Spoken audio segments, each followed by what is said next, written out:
Sinagot na mga kababayan ng Palasyo Malacanang yung sari-saring mga atake ni Sara Duterte sa ating Pangulong Bongbong Marcos. Binaktoyo po ni Yussi Castro. Sara Duterte's latest attack versus Marcos applies to her family.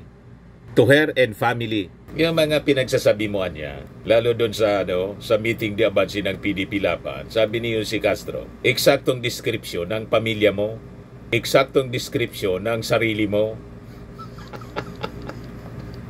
Mga niya, Mr. Maravillas, na napanood ni Yussi Castro yung commentary mo. Hindi, napanood ni Yussi Castro yung mga pinagdadaldal ni Sara Duterte doon sa meeting di abansi sa Liwasang Bonifacio. Nagkataon lang magkapareho kami ng pananaw. Exact description ng kanyang sarili.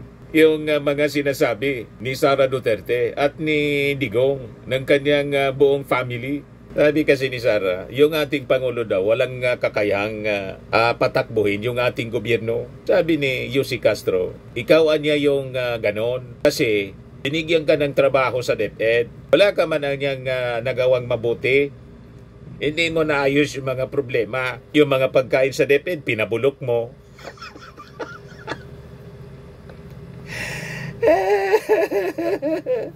Ganon mga kababayan. Nabaktuyo. Kaya sabi ko nga mga kababayan, hindi ko maintindihan kung saan humuhugot ng lakas, kumukuha ng lakas ng loob si Sara Duterte na magsalita ng ganon. Ngayon, refleksyon ng kanyang pagkatao.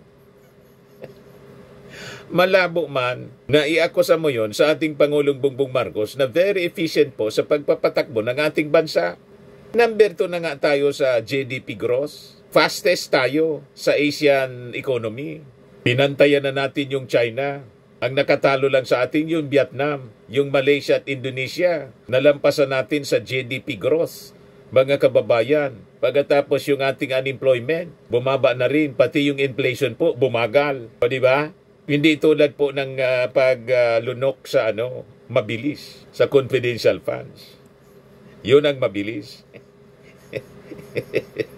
Sabi ni Sara, we are paying the price of choosing the wrong leader. In response, sabi ni Yussi Castro, we have watched her utterances and her negative remarks. It appears, describe herself in the Duterte family.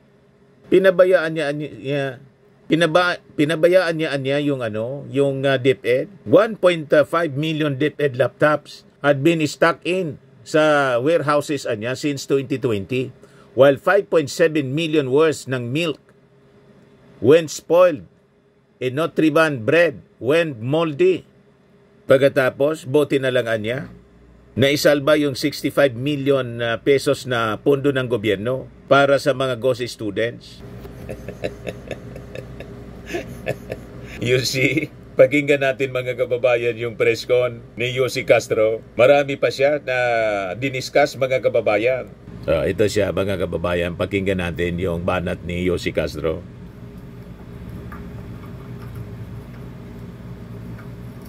Yusek, good morning po. From your previous briefing, sinabi niyo po na sa kanya pala nanggaling ang fake news referring to Vice President Sara Duterte. Siya pala ang source ng fake news na ito na pinapakalat laban sa unang ginang kay First Lady. With that po, wala po bang plano ang Marcos administration na sampahan po ng kaso si VP Sara o kaya po ay paimbestigahan sa Kongreso or sa NBI, PNP, CIDG kung sinasabi po ninyo na siya ay fake news peddlers? Sa ngayon po, wala pa po. Wala po. Thank you. Next question, Ivan Mayrina, GMA7.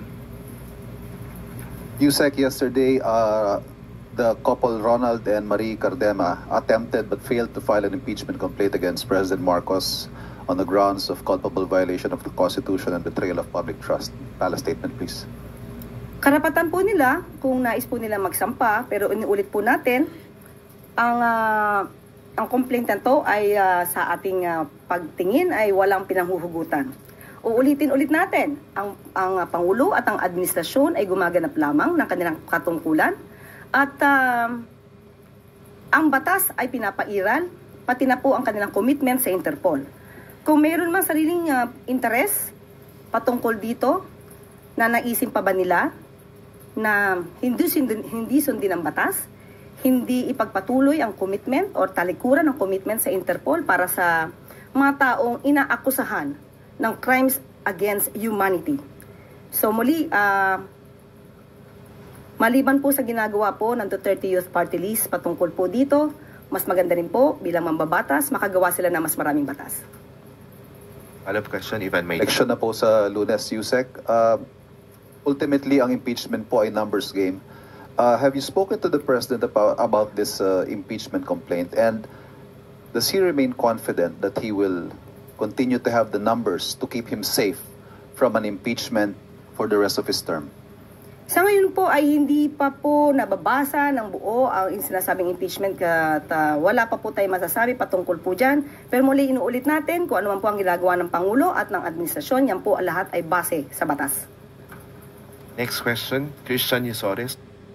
May statement na po si Speaker Martin Romualdez. Yan si Martin po, pakinggan natin.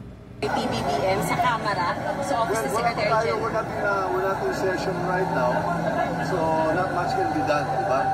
At sa alam ko po, si Jen's office dahil nakaseminar sila rin, so we have to wait for the proper time to proceed.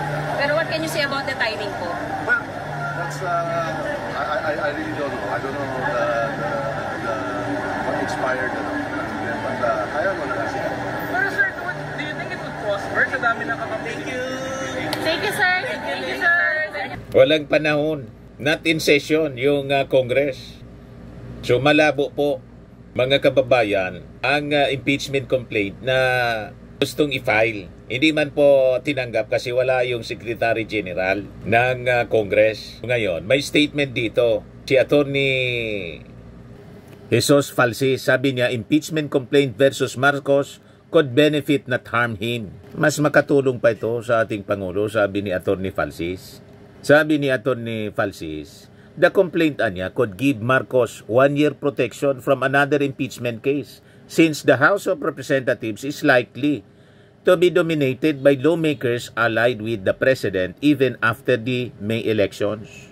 Under the Constitution, the House could only initiate one impeachment proceeding against an official in 1 year. So sabi po ni Falsis, there is a little chance for there to be a major shake-up in the composition ng Congress, even if Representative Martin Romualdez does not return as a Speaker, the leader of the House is still likely to be a Marcos ally. Kasi po, ang Speaker ng House, laging nananalo po ang kalyado ng Pangulo. Lahat ng presidente. Kung sino yung kaalyado ng presidente sa Congress, na magaling na leader ng Congress, yon ang nagiging Speaker. Kaya malabo po. Tama yung analysis natin na publicity stunt man lang po ito, propaganda and desperate na move para lang tablahin. Masabing may impeachment complaint na final po, gagamitin lang po sa propaganda nila. Desperate move ng kampo ng mga Duterte kasi si Sara na-impeach na. Guluin na lang anya natin. Panguramentado, mga kababayan ng mga aksyon. Alam nila na hindi man magtatagumpay. So, manggugulo na lang sila. Yan nga po ang ginagawa ng kampo ng mga Duterte. Sige lang ang panggulo. Na si result ng kanilang panggugulo, at ng mga aksyon na kanilang panggugulo, bumubuelta sa kanilang sarili. Tama pa? Kasi sabi natin, kung ano yung iyong tinanim, yun ang iyong aanihin. What you sow, you reap. Balikan natin yung press briefing. Radyo 630. Good morning, Yusek. I understand, ma'am, na nag-iimbestiga na ang luwa doon sa mga reklamo sa Prime Water. Pero yung grupong bayan muna kahapon po ay naghain ng complaint laban sa kumpanya. May request din po sila na ipakansela na yung lahat ng joint venture agreement ng Prime Water sa mga local water districts. Iko-consider po ba ito ng palasyo o iuutos sa LOA? Ngayon po, nagsasagawa po ng investigasyon ng luwa. At anytime soon po, maaari pong magbigay ng mensahe patungkol po dito. At kung meron pa po mga tao na nagrereklamo may mga ahensya, may mga government agencies na umaayon sa ginagawa po ng Pangulo patungkol po sa pag-iimbestiga, particularly sa Prime Water. Yan po ay ating wini-welcome dahil ibig pong sabihin, ang aksyon pong ginawa ng Pangulo ay hindi lamang po pamumulitika. Tandaan po natin, ang estimated po na sinasabi na aapektuhan po ng hindi magandang serbisyo ng Prime Water ay umaabot na po sa 16 million na katao. So, kailangan lang po talaga itong mabilisang maaksyonan. One follow-up lang po. Yung sa panawagan po nila na ipakansela lahat ng JVA ng Prime Water sa mga local water districts, open po ba dito ang palasyo? Unang-una po, ang Pangulo at ang administrasyon ay naniniwala po sa due process. Hindi po tayo laging may kasabihang cut the process. So aalamin po natin lahat kung ano ba, kung may anomalya, kung ano may pagkukulang at ano pa yung dapat na ipahinto. Next question, Tristan Nadalo, Newswatch. Good morning, Yusek.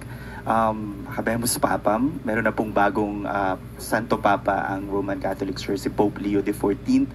Siguro po anong mensahe ng palasyo ni Pangulong Bongbong Marcos sa pagkakaroon ng panibagong Santo Papa? Masaya po na meron na po tayong bagong Santo Papa at hintayin po natin ang kanya magiging mensahe ngayong pong araw na to.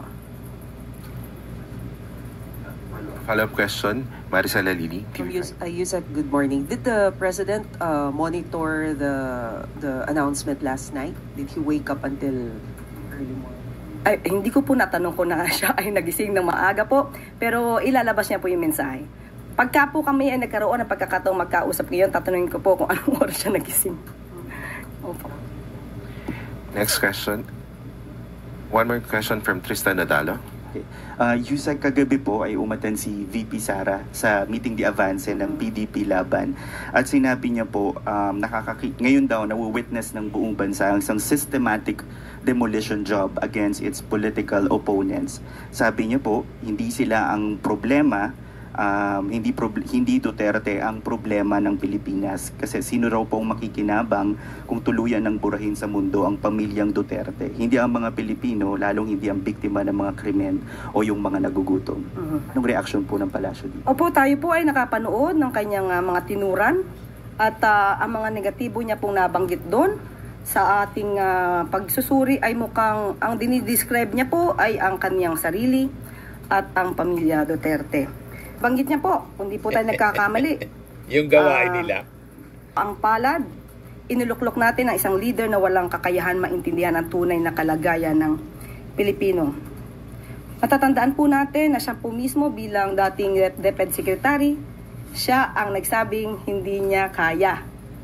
Lalo-lalo na, and I quote, "I do not come from the education sector.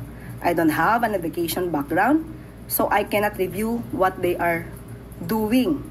And I rely on their expertise and all the stakeholders who did the review." So, at the time, makikita natin kung paano nga ba napabayaan ang education sector dahil 1.5 million DepEd laptops items stuck in warehouses since 2020 at hindi pa niya ito nagawa ng paraan bilang namumuno sa DepEd noon at si Secretary Angara pa ang siyang nagsosolve ng problemang ito.